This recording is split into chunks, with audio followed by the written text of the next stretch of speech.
মোৰ প্ৰিয়সকল, পুনৰাই আপোনালোকৰ ওচৰত আহিছোঁ আৰু নতুন নতুন বাক্য লৈ আৰু নতুন কথা লৈ ফালে আমি নিজে বুজিছোঁ, আনকো বুজাব বিচাৰিছোঁ।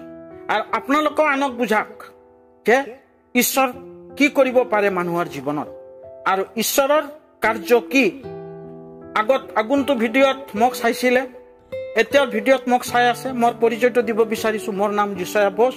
মই এজন ঈশ্বৰৰ দাস হওঁ, প্ৰচাৰ কৰোঁ আৰু এতিয়া ডিজিটেল মাধ্যমত আপোনালোকৰ মাজত প্ৰচাৰ কৰিবলৈ আহিছোঁ।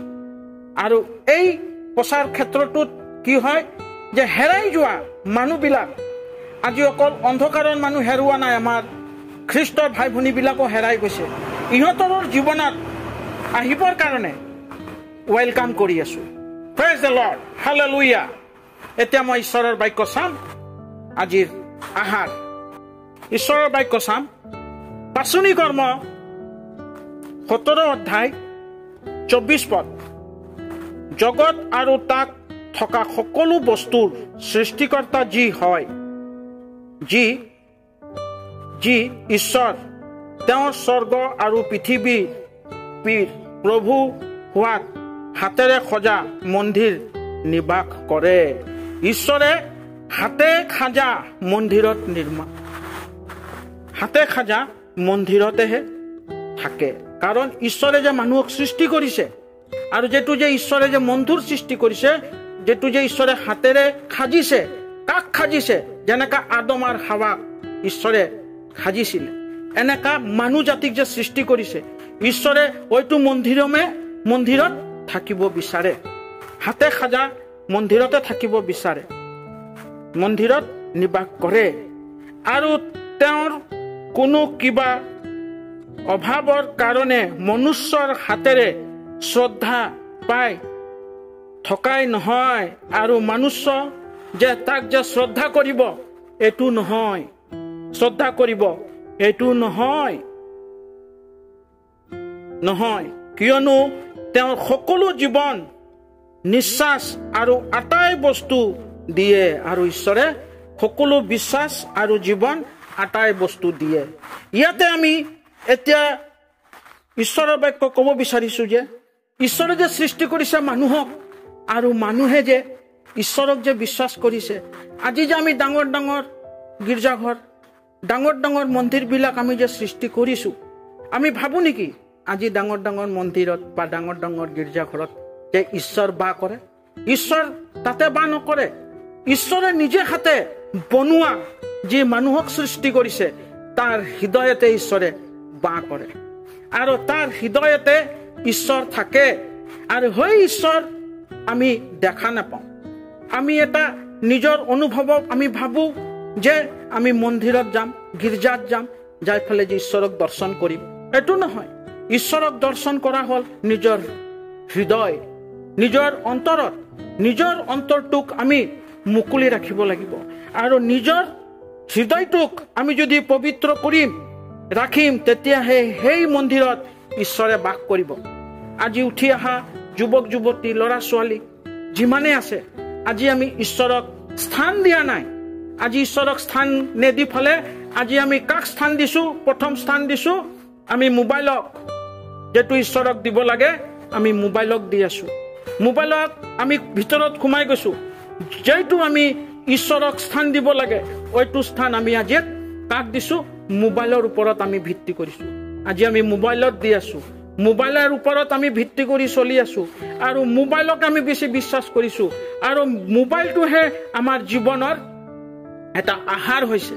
সেইকাৰণে মোৰ প্ৰিয়সকল, যিবিলাকে আমি বেছি মোবাইলত ব্যস্ত হৈ আছোঁ, আমি নিজকে ভাবিব লাগিব যে আমাৰ সৃষ্টিকৰ্তা মন্দিৰ কেনেকা কৰি ৰাখিব লাগিব।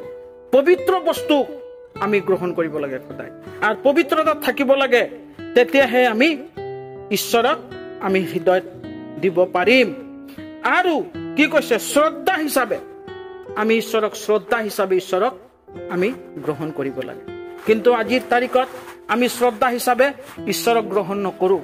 আমি বহুত ধৰণৰ বেয়া কাৰ্যতে আমি লুপ্ত হৈ ঈশ্বৰৰ পৰা আমি আঁতৰি যাওঁ।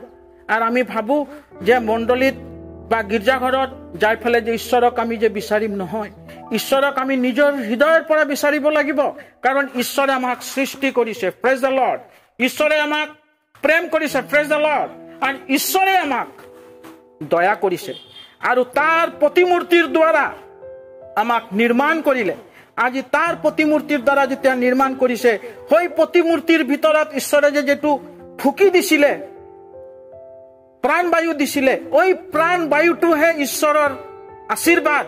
আজি সেই প্ৰাণবায়ুৰ কাৰণেহে আমি ঈশ্বৰক মন্দিৰত থাকিব লাগিব, নিজৰ হৃদয়ত ৰাখিব লাগিব। পাচনি কৰ্ম 17 অধ্যায় 29 পদত কৈছে, এতেকে আমি ঈশ্বৰৰ বংশ হোৱাত ঈশ্বৰৰ মানুহৰ কল্পনা আৰু বুদ্ধিৰে কটা সোণ ৰূপ আৰু শিলৰ মূৰ্তিৰ নিচিনা বুলি আমি ভবা উচিত নহয়।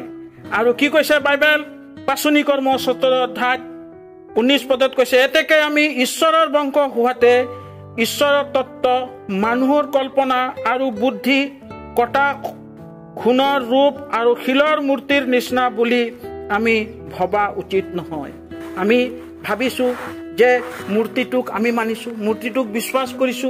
হয়তো আমাৰ ভুল ধাৰণা যে কটা মূৰ্তি, সোণৰ মূৰ্তি বা নিজৰ হাতে নিৰ্মাণ কৰা মূৰ্তি যেটো ঈশ্বৰক আমি বনাইছো, কিন্তু এইটো নহয়। সেই ঈশ্বৰ এইটো ভাল নাপায়। আৰু সেই কাৰণে আমি ঈশ্বৰক আমাৰ নিজৰ হৃদয়ত ৰাখিব লাগে।